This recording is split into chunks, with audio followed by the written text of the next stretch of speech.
ಹೇಳ್ತಿ ಹೇಳ್ತೀನಿ ಇದು ಕೂತ್ರ. ಹಾಂ ಸರ್, ದರ್ಶನ್ ಸರ್, ನಾನು ಐರಾವತ ಪಿಕ್ಚರ್ ನಡಿಬೇಕಾದಾಗ ದರ್ಶನ್ ಸರ್ ಇಲ್ಲೇ ಮಂಚಿನ ಬೆಲೆಯಲ್ಲಿ ಶೂಟಿಂಗ್ ನಡೀತಾ ಇತ್ತು. ಒಂದು ಸಲ ಹೋದೆ. ನನಗೆ ಆವಾಗಲೇ ನನ್ನ ಅದು 2015 ಆವಾಗೊಂದು 5 ಕೋಟಿವರೆಗೂ ಇತ್ತು ಸಾಲ ನನಗೆ. ಬಟ್ ನನಗೆ ಆ ಟೈಮಲ್ಲಿ ಅರ್ಜೆಂಟ್ ಕುತ್ತಿಗೆ ಬಂದರು, ಕಮಿಟ್ಮೆಂಟ್ 1 ಕೋಟಿವರೆಗೂ ಇತ್ತು. ನಾನು ಅನಿವಾರ್ಯವಾಗಿ ಆ 1 ಕೋಟಿ ಅಷ್ಟೇ ನಾನು ದರ್ಶನ್ ಸರ್ ಹತ್ರ ಹೋಗಿ ಫುಲ್ 5 ಕೋಟಿ ಅಂತ ಹೇಳಲಿಲ್ಲ. ನನಗೆ ಸರ್ 1 ಕೋಟಿ ಸಾಲ ಇದೆ ಕೊಡಿ ಅಂದೆ. ಇಮಿಡಿಯೇಟ್ ಕೊಟ್ಟರು ಸರ್, ಇಮಿಡಿಯೇಟ್ ಕೊಟ್ಟರು. ದರ್ಶನ್ ಸರ್ ಹೆಲ್ಪ್ ಮಾಡಿದ್ದಾರೆ. ಆದರೆ ಮತ್ತೆ ಎಡವಿದೆ. ನಾನು ಬಿಸ್ನೆಸ್ ಮಾಡೋಕ್ಕಂತ ಹೋದೆ, ನಾನು ಎಡವಿದೆ. ಅದು ನನ್ನ ಸ್ವಯಂಕೃತ ಅಪರಾಧಗಳು. ನಾನೇನು ಒಳ್ಳೆ ಆಚಾರ ಅಲ್ಲ ಸರ್. ನಾನೇನೋ ದುಡಿಬೇಕು ಮಾಡಬೇಕು ಅಂತ ಹೋದೆ, ತಪ್ಪು ಮಾಡಿದ್ದೀನಿ. ಸ್ವಯಂಕೃತ ಅಪರಾಧಗಳು ಆಗಿದೆ ನನ್ನಿಂದ, ನಾನು ಆಗಿಲ್ಲ ಅಂತ ಹೇಳ್ತಾ ಇಲ್ಲ. ಈ ಮಧ್ಯದಲ್ಲಿ ಮತ್ತೆ ನಾನು ಲಾಸ್ ಆದೆ. ಮತ್ತೆ ಪದೇ ಸಾವಿರಿಗೆ ಅಳೋರು ಯಾರು ಸರ್? ನಾನು ಮತ್ತೆ ಹೋಗಿ ಹೆಂಗೆ ಸರ್ ಒಂದು ದರ್ಶನ್ ಸರ್ ಮುಂದೆ ಮುಖ ಎತ್ತಿ ಕೇಳೋ ಪರಿಸ್ಥಿತಿ ಇರಲಿಲ್ಲ ಸರ್. ಕೇಳಿದ್ರೆ ಹೆಲ್ಪ್ ಮಾಡ್ತಿದ್ರು ಏನೋ ಗೊತ್ತಿಲ್ಲ, ನಾನು ಹೋಗಲಿಲ್ಲ ಸರ್.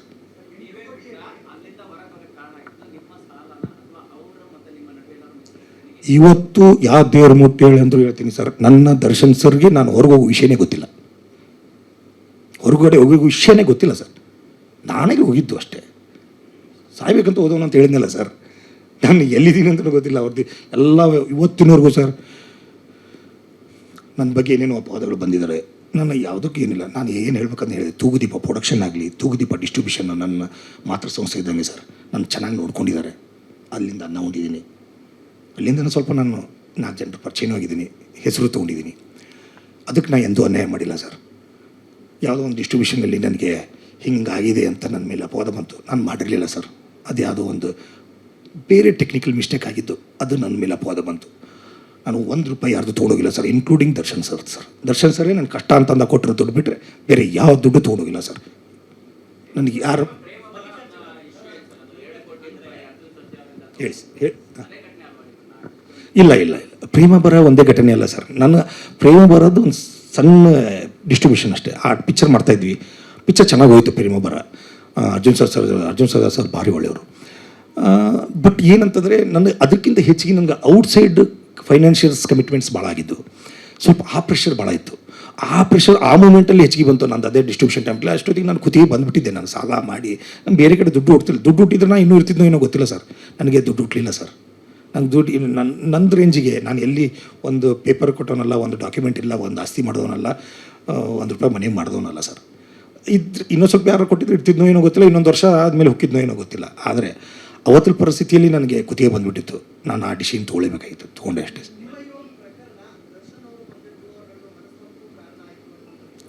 ಏನು ಸರ್?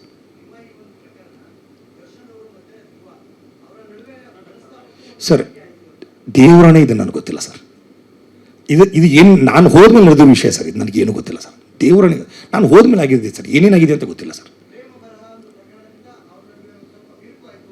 ಅಲ್ಲ ಕರೆಕ್ಟು, ಬಟ್ ಅದು ಏನಾಗಿದೆ ಏನು ಅಂತ ನನಗೆ ಗೊತ್ತಿಲ್ಲ. ನಾನು ತಿಳ್ಕೊಬೇಕು ಸರ್. ಈಗ ಅದು ನಿಜವಾಗ್ಲೂ ನನಗೆ ಗೊತ್ತು. ನನ್ನ ಆಪ್ಷನ್ಸಲ್ಲಿ ನಡೆದಿರೋದು ಸರ್. ಅದು ನನಗೆ ಗೊತ್ತಿಲ್ಲ. ಕೇಳ್ತೆ ಇಲ್ಲ, ಈ ಪ್ರೇಮ ಬರ ಡಿಸ್ಟ್ರಿಬ್ಯೂಷನ್ ಮಾಡು ಅಂತ ಹೇಳಿದ್ದೆ ದರ್ಶನ್ ಸರ್. ಅಲ್ಲ ಹೇಳ್ತೀನಿ ಅಲ್ಲ ಸರ್, ಹೇಳ್ತೀನಿ ಅದನ್ನು ಹೇಳ್ತೀನಿ. ನಾನು ದರ್ಶನ್ ಸರ್ ಕುರುಕ್ಷೇತ್ರ ಪಿಕ್ಚರ್ ಮಾಡ್ತಾಯಿದ್ರು ರಾಮೋಜಿ ಫಿಲ್ಮ್ ಸಿಟಿಯಲ್ಲಿ. ಒಂದಿನ ರಾತ್ರಿ 10:30 ಅನ್ನೋದಕ್ಕೆ ಫೋನ್ ಮಾಡಿದ್ರು.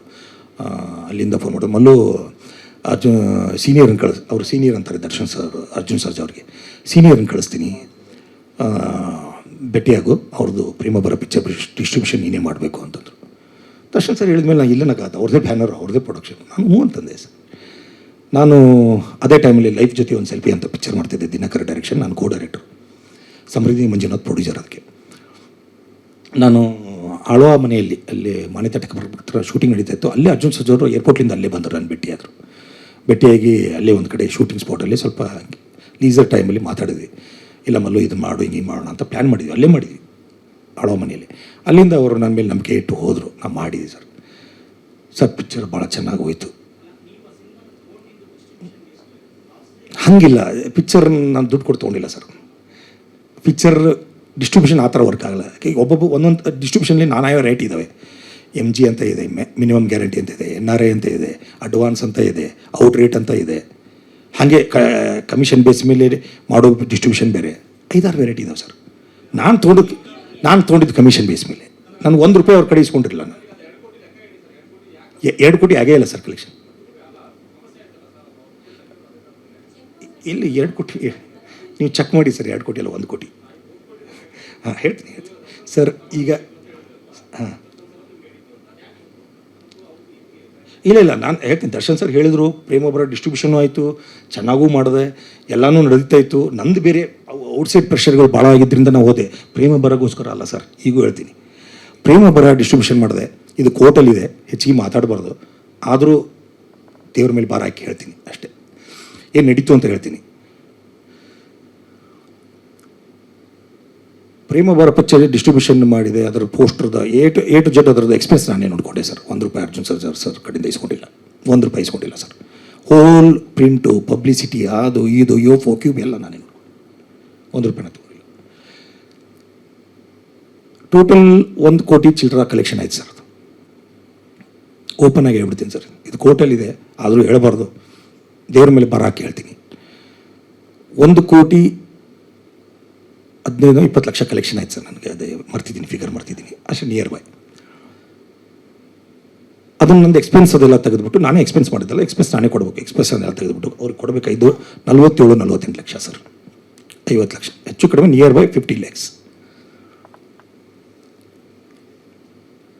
ನಾನು ಅವ್ರಿಗೆ ಇನ್ನೂ ಅದು ಅಕೌಂಟ್ ಪಿಕ್ಚರ್ ಸೆಟ್ಲ್ಮೆಂಟಲ್ಲಿತ್ತು, ಅಂದರೆ ಇನ್ನೂ ಫುಲ್ಲು ಸೆಟ್ಲ್ಮೆಂಟ್ ಆಗಿರಲಿಲ್ಲ. ಯಾಕಂದರೆ ಪಿಕ್ಚರ್ ಇನ್ನೂ ರನ್ನಿಂಗಲ್ಲಿತ್ತು. ನಾನು ಊರು ಬಿಡಬೇಕಾದಾಗ ಇನ್ನೂ ರನ್ನಿಂಗಲ್ಲಿತ್ತು ಪಿಕ್ಚರ್. ಇನ್ನೂ ಥಿಯೇಟ್ರ್ ಎಲ್ಲ ಕೆಲವು ಥಿಯೇಟ್ರಲ್ಲಿ ಓಡ್ತಾ ಇತ್ತು. ಪಿಕ್ಚರ್ ಯಾವಾಗ ಸೆಟ್ಲ್ಮೆಂಟಿಗೆ ಬರುತ್ತೆ ಅಂತಂದರೆ ಎಲ್ಲ ಮುಗಿದ ಮೇಲೆ. ನಂದು ಆವಾಗ ಒಂದು 5-6 ವಾರ ಆಗಿತ್ತು. 5-6 ವಾರದ ಅಕೌಂಟ್ ಕೊಟ್ಟಿದ್ದೆ ಅವ್ರಿಗೆ ಅಷ್ಟೇ. 5-6 ವಾರದ ಅಕೌಂಟ್ಸ್ ಕೊಟ್ಟಿದ್ದೆ. ಅದರಲ್ಲಿ 1 ಕೋಟಿ ಅಷ್ಟು ಆವಾಗ ಲೆಕ್ಕದಲ್ಲಿ 1,20 ಎಷ್ಟು ಕೊಡಬೇಕಾಗಿತ್ತು ನಾವು ಟೋಟಲ್. ಅದರಲ್ಲಿ 67 ಲಕ್ಷನೋ ಎಷ್ಟು ನಾನು ಎಕ್ಸ್ಪೆನ್ಸ್ ಮಾಡಿದ್ದೆ. ಕಟ್ ಮಾಡಿದರೆ ಒಂದು 48-49 ಲಕ್ಷ ಅವ್ರಿಗೆ ನಾನು ಕೊಡಬೇಕಾಗಿತ್ತು. ಇದು ಓವರ್ ಆಲ್ ಫ್ಯಾಕ್ಟ್ ಸರ್. ಅವ್ರ ಹತ್ರ ನಾನು ನಮ್ಮ ಆಫೀಸಲ್ಲಿ ದೀಪಕ್ ಅಂತ ಇದ್ದಾರೆ, ನನ್ನ ಅಸಿಸ್ಟೆಂಟ್. ಅವ್ರು ನನ್ನ ಅಕೌಂಟ್ಸ್ ಎಲ್ಲ ನೋಡ್ಕೊತಿದ್ರು. ಅವರು ನನಗೆ ಅಕೌಂಟ್ಸ್ ಎಲ್ಲ ಮಾಡಿಟ್ಟಿದ್ರು. ಅವರೇ ಯಾವಾಗಲೂ ನನ್ನ ಅಕೌಂಟ್ಸ್ ನೋಡ್ಕೊಳೋದು, ಎಲ್ಲ ಪಿಕ್ಚರ್ ಡಿಸ್ಟ್ರಿಬ್ಯೂಷನ್ನು, ಕಲೆಕ್ಷನ್ ಎಲ್ಲ ವೀಕ್ಲಿ ಸ್ಟೇಟ್ಮೆಂಟ್ ಅವರೇ ಮಾಡ್ತಾಯಿದ್ರು.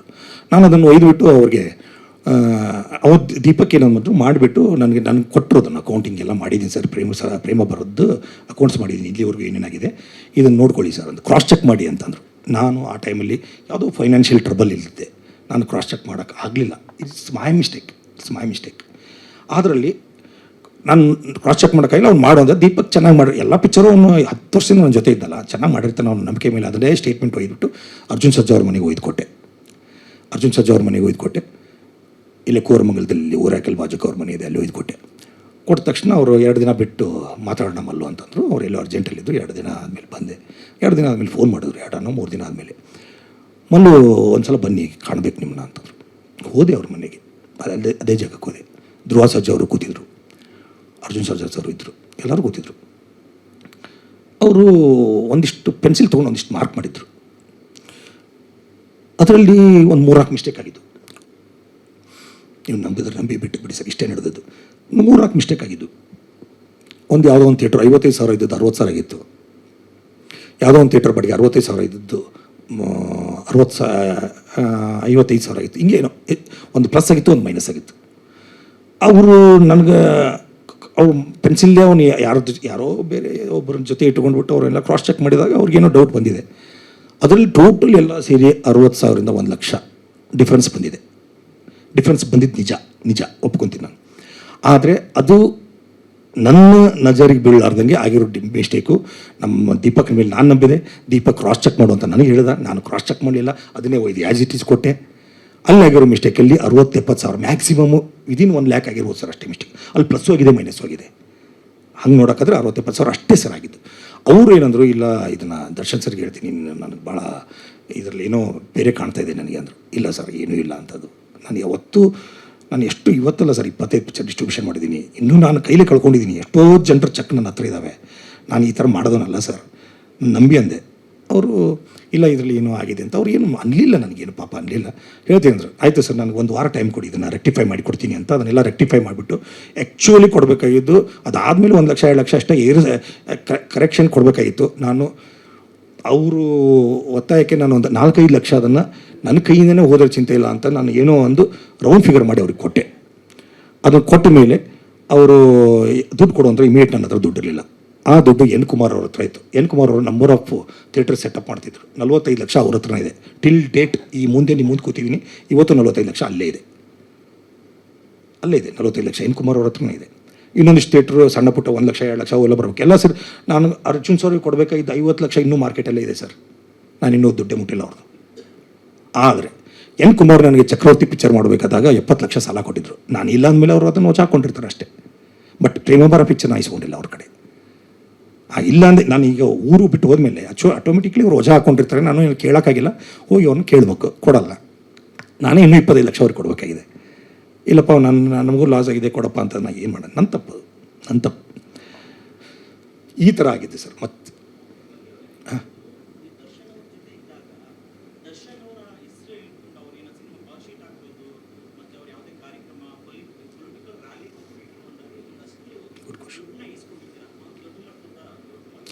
ಸರ್ ನನಗೆ ಒಂದು ಕಡೆ ಇದನ್ನು ಪ್ರೂವ್ ಮಾಡಿ ಕೊಟ್ಬಿಟ್ರೆ, ಒಂದು ಕಡೆ ಸರ್ ನಾನು ಇವತ್ತೇ ಓಪನ್ ಆಗಿ ಹೇಳ್ತೀನಿ, ಅಂತ್ಯಕಂತೆಗಳು ಬರ್ತಾವೆ ಸರ್. ಒಂದು ಕಡೆ ನಾನು ಪ್ರೂವ್ ಮಾಡಿಕೊಡಿ ಸರ್. ಒಂದು ಕಡೆ ಸರ್ ₹1 ಪ್ರೂವ್ ಮಾಡಿಕೊಡಿ ಸರ್. ನೀವು ಹೇಳೋದಂಗೆ ಕೇಳ್ತೀನಿ ಸರ್. ಇದು ನನ್ನ ಕಾನ್ಫಿಡೆನ್ಸ್ ಸರ್.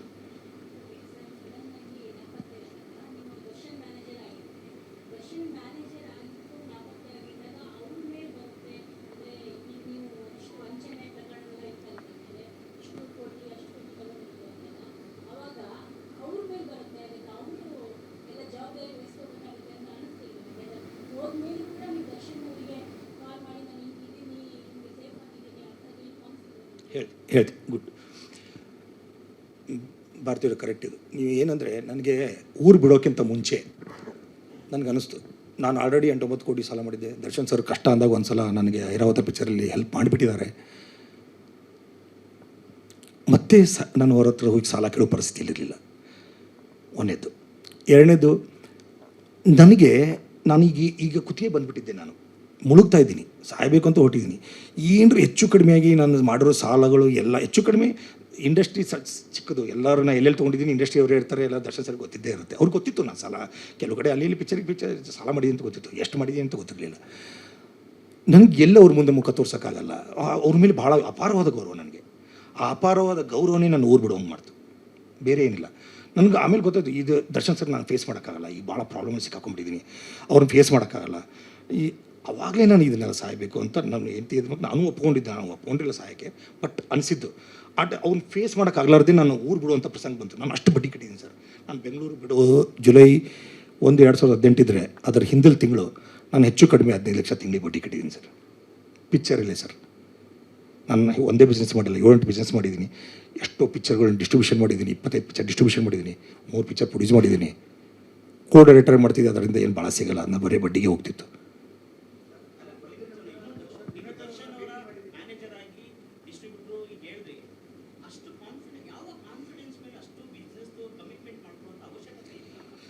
ಸರ್ ಈ ಪಿಕ್ಚರ್ ಅಂದಮೇಲೆ ಇವತ್ತಿಲ್ಲ ನಾಳೆ ಗೆಲ್ತೀವಿ ಅಂತಲೇ ಹೋಗ್ತಾರೆ ಸರ್ ಎಲ್ಲರೂ.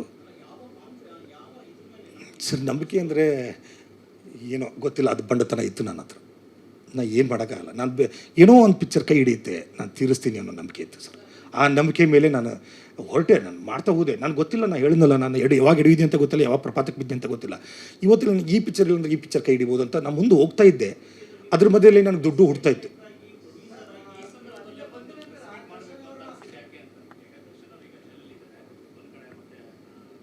ದರ್ಶನ್ ಸರ್ ಇಲ್ಲಿದ್ದಾಗಲೇ ಬಂದಿದ್ದೀನಿ ನಾನು. ಅಲ್ಲ ಸರ್, ದರ್ಶನ್ ಸರ್ ಹೊರಗಡೆ ಇದ್ದಾಗಲೇ ಬಂದಿದ್ದೀನಿ. ಇಲ್ಲ, ನಾನು ದಿನಕರನ್ ಮೀಟ್ ಆಗಿದ್ದೀನಿ. ಅವತ್ತಿನ ಪರಿಸ್ಥಿತಿಯಲ್ಲಿ ಅವ್ರು ಊರಲ್ಲಿ ಇರಲಿಲ್ಲ. ಆಮೇಲೆ ಅವ್ರನ್ನ ಮೀಟ್ ಆಗ್ತೀನಿ ಅಂತೆ. ಪರಿಸ್ಥಿತಿ ಅವ್ರದ್ದು ಗೊತ್ತಲ್ವ ನಿಮಗೆ, ಅವ್ರು ಯಾರನ್ನೂ ಮೀಟ್ ಆಗ್ತಿರ್ಲಿಲ್ಲ. ಸ್ವಲ್ಪ ಟೈಮ್ ಆಯಿತು, ಅಷ್ಟರಲ್ಲಿ ನನಗೆ ಸ್ಟ್ರೋಕ್ ಆಯಿತು. ಅದಾದಮೇಲೆ ನಾನು ಮೀಟ್ ಆಗಬೇಕಂದ್ರೆ ಅವರು ಈಗಿಲ್ಲ.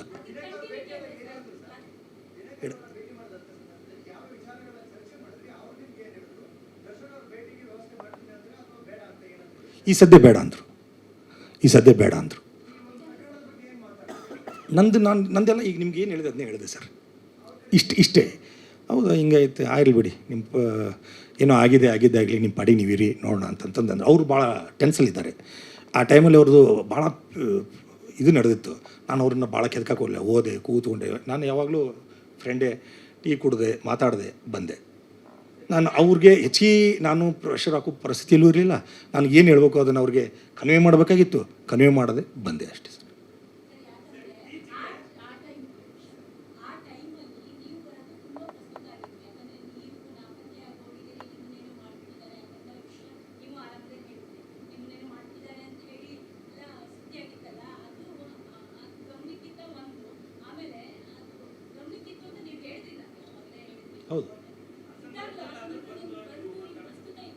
ಇಲ್ಲ ನಾನು ಬರಬೇಕಂತ ಹೊರಟಿದ್ದು ನಿಜ. ಅಷ್ಟರೊಳಗಡೆ ಅದು ಸ್ವಲ್ಪ ತಣ್ಣಗಾಯ್ತು ವಿಷಯ. ನಾನು ಅದನ್ನು ಮತ್ತೆ ಬೆಳೆಸೋಕ್ಕಿರಲಿಲ್ಲ. ಅದು 3 ದಿನನೋ 4 ದಿನ ಟಿ ವಿಲಿ ಬಂತು, ಕಂಟಿನ್ಯೂ ಬಂತು, ನಾನು ನೋಡಿದ್ದೀನಿ. ಅದಾದಮೇಲೆ ನಾನು ಬರೋಕ್ಕಾಗಲಿಲ್ಲ, ಒಂದು ವಾರ ಬಿಟ್ಟು ಬರಬೇಕಂದ ಕೂಡ ಅಷ್ಟೆಲ್ಲ ತಣ್ಣಗಾಗಿತ್ತು. ನಾನು ಮತ್ತೆ ಅದನ್ನು ರೇಸ್ ಮಾಡೋ ವಿಷಯ ಇರಲಿಲ್ಲ. ಅದೇ ಟೈಮಲ್ಲಿ ನನಗೆ ಇದು ಕಿವಿದು ಆಪ್ರೇಷನ್ ಇತ್ತು, ಏನೋ ಪ್ರಾಬ್ಲಮಿಗೆ ಆಪ್ರೇಷನ್ ಆಗಿ ನಾನು ಟಿ ಬಿ ಆಗಿತ್ತು. 6-7 ತಿಂಗಳು ನಾನು ಮತ್ತೆ ಬರೋಕ್ಕಾಗಲಿಲ್ಲ, ಸಿಕ್ಕಾಕೊಂಡಿದ್ದೆ. ನಾನು ಆ್ಯಕ್ಚುಲಿ ಬಂದದ್ದೇ ಅವಾಗ ಹೊರಗೆ. ನಾನು ದರ್ಶನ್ ಸರ್ದು ಮೇಲೆ ನನ್ನ ಅಪವಾದ ಬರಬಾರ್ದು ಅನ್ನೋ ಒಂದೇ ಒಂದು ರೀಸನ್ಸ್ ಕೂಡ ಹೊರಗಡೆ ಬಂದೆ. ಆ ಮೂಮೆಂಟಲ್ಲಿ ಬಂದು ನಾನು ಫೇಸ್ ಮಾಡೋಕ್ಕಾಗಲಿಲ್ಲ. ಪರಿಸ್ಥಿತಿ ಏನೇನೋ ನನಗೆ ಅಡೆತಡೆ ಮಾಡ್ತು ಅಷ್ಟೇ. ನಾನು ಬಂದಿದ್ದಾವಾಗಲೇ ಸ್ವಲ್ಪ ಅದಾಗಿ ಒಂದು ತಿಂಗಳು 2 ತಿಂಗಳಾದಮೇಲೆ ಬಂದಿದೆ ಹೆಚ್ಚು ಕಡಿಮೆ.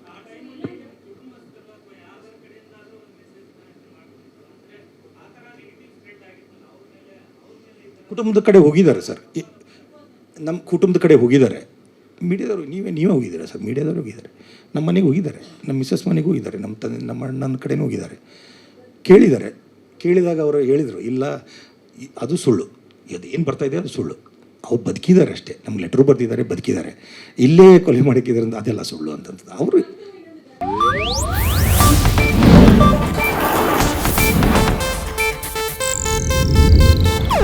ಇದು ಏಷ್ಯಾನೆಟ್ ನ್ಯೂಸ್ ನೆಟ್ವರ್ಕ್ ಪ್ರಸ್ತುತಿ.